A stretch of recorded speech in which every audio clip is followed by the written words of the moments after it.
Bismillahirrahmanirrahim. Assalamualaikum warahmatullahi wabarakatuh. Apa kabar teman-teman semuanya?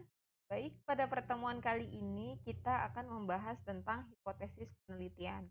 Hipotesis penelitian ini digunakan jika teman-teman akan melakukan penelitian kuantitatif. Jadi sebelum kita melakukan analisis statistik, maka kita perlu untuk membuat atau menentukan hipotesis penelitiannya terlebih dahulu. Jadi, apa itu hipotesis penelitian? Nah, hipotesis ini merupakan jawaban sementara terhadap rumusan masalah penelitian. Jawaban sementara di sini maksudnya adalah dugaan. Jadi kita mau meneliti suatu masalah dalam suatu masalah penelitian gitu ya.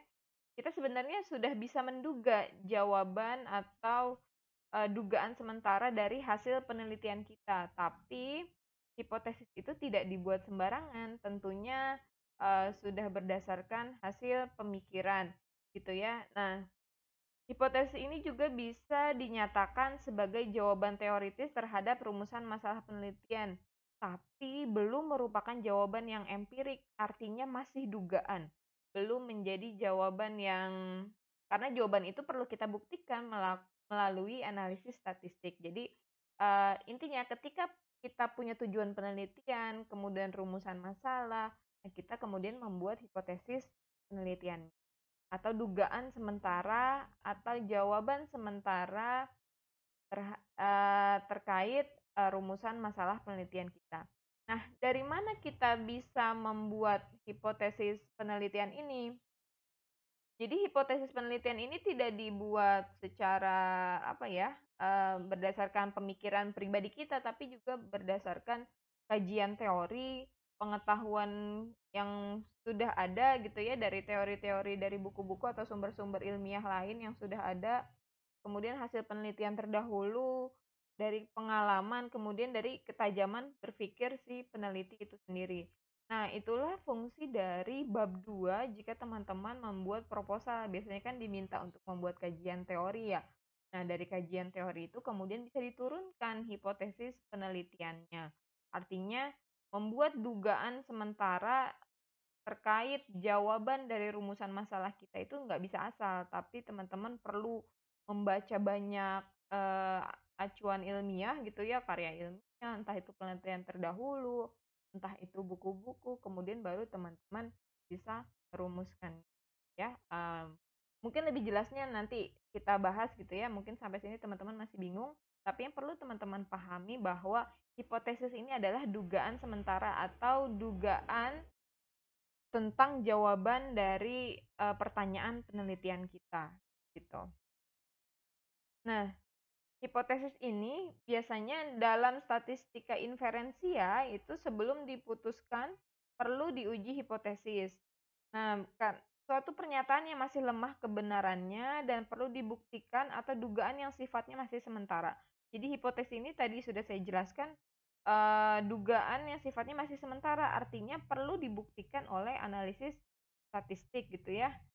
Hipotesis ini perlu diuji untuk kemudian diterima atau ditolak. Artinya nanti hasil analisis statistik itu kesimpulannya hipotesis diterima atau hipotesis ditolak gitu ya. Nah, kemudian pengujian hipotesis ini nanti dilakukan pengujian hipotesis. Pengujian hipotesis ini dilakukan dengan analisis statistik gitu ya. Nah, pengujian hipotesis adalah suatu prosedur yang akan menghasilkan suatu keputusan, yaitu keputusan menerima atau menolak hipotesis. Kalau kita nanti hasil analisis statistiknya menolak hipotesis, artinya bahwa hipotesis itu tidak benar atau hipotesis yang sudah kita buat tidak benar. Tapi kalau kemudian nanti hasilnya menerima hipotesis, artinya tidak cukup bukti untuk menolak hipotesis, gitu ya. Nah, jadi kesimpulan dari nanti hasil analisis statistika itu selalu dua. Apakah itu menolak hipotesis atau menerima hipotesis. Tuh. Kemudian hipotesis ini biasanya ada dua, yaitu hipotesis kerja alternatif dan juga hipotesis nol. Nah, apa itu hipotesis alternatif? hipotesis alternatif ini biasanya dinotasikan dengan HA atau H1 gitu ya. Bisa pakai HA atau H1. Kemudian hipotesis yang akan diuji dinyatakan dalam kalimat positif disusun berdasarkan teori yang dipandang handal. Jadi hipotesis kerja atau hipotesis alternatif ini kalimatnya harus selalu berbentuk kalimat positif. Nanti saya berikan contohnya gitu ya. Kemudian kebalikannya, kalau hipotesis 0 atau H0 ini adalah lawan dari hipotesis kerja. Selalu dinyatakan dalam kalimat negatif. Dirumuskan karena teori yang digunakan masih diragukan kehandalannya gitu ya. Jadi membangun atau membuat hipotesis ini harus berdasarkan kajian pustaka atau kajian teori yang sudah ada. Makanya kenapa ketika penelitian kita harus sering-sering membaca. Misalnya kita mau meneliti suatu variabel gitu ya, pengaruh suatu variabel X terhadap variabel Y, maka kita harus membaca teori-teori terkait variabel X dan variabel Y yang akan kita teliti. Gitu. Nah, kemudian bentuk-bentuk hipotesis ini beragam sesuai dengan bentuk penelitian kita. Kan kalau penelitian kuantitatif itu ada kuantitatif deskriptif sama kuantitatif komparatif, kuantitatif korelatif gitu ya. Itu tergantung penelitian kita, mau penelitian menggunakan statistika deskriptif, komparatif atau korelatif. Nah, ini akan kita pelajari di pertemuan selanjutnya gitu ya. Statistik ini terkait dengan analisis statistik yang kita gunakan.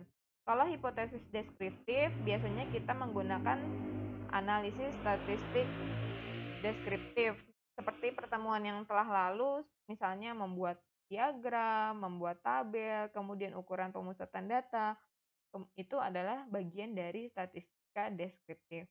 Nah, kalau untuk statistika inferensial gitu ya, misalnya kita mau uji pengaruh gitu ya, maka menggunakan nanti hipotesis korelatif atau asosiatif gitu ya. Uji hubungan atau pengaruh itu menggunakan analisis korelatif atau asosiatif. Kalau komparatif ini nanti membandingkan, biasanya di eksperimen gitu ya, membandingkan suatu kelompok dengan kelompok lain gitu ya.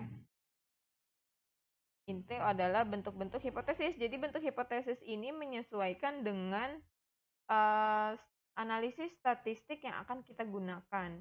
Jadi jenis atau desain penelitian kita apa, maka nanti bentuk hipotesisnya menyesuaikan. Kemudian selanjutnya ini adalah contoh dari bentuk-bentuk hipotesis. Kalau hipotesis deskriptif itu kan tadi menggunakan statistika deskriptif gitu aja ya. RM ini adalah rumusan masalah. Misalnya dengan penelitian kuantitatif deskriptif, kita melakukan suatu penelitian kuantitatif deskriptif. Kemudian kita punya rumusan masalah. Pertanyaannya adalah apakah mahasiswa memakai kemeja ke kampus gitu ya. Nah, maka hipotesisnya atau dugaan deskriptifnya adalah H0. H0 itu hipotesis 0. Bentuk kalimatnya selalu negatif. Berarti mahasiswa tidak memakai kemeja ke kampus. Tidak di sini menunjukkan kalimat ini negatif. Sedangkan hipotesis alternatif atau hipotesis kerjanya selalu berbentuk kalimat positif. Maka kalimatnya mahasiswa memakai kemeja ke kampus. Nah, bagaimana kita membuktikan hipotesis ini? Mana yang diterima dan mana yang ditolak? Apakah H0 yang diterima? Apakah HA-nya yang diterima? Gitu ya, itu perlu dibuktikan dengan analisis statistika deskriptif. Artinya ketika kita melakukan survei gitu ya, apakah sebagian besar mahasiswa memakai kemeja? Misal ya, kita survei gitu ya, kita amati atau kita tanyakan preferensi mahasiswa, misalnya lebih suka pakai kemeja ke kampus atau enggak gitu ya.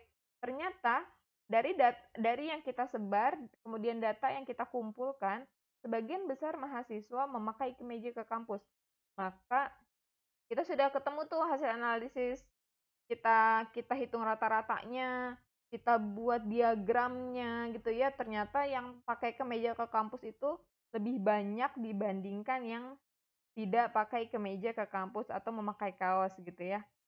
Maka mana yang diterima? H0 atau HA-nya gitu ya. Berarti yang diterima adalah HA.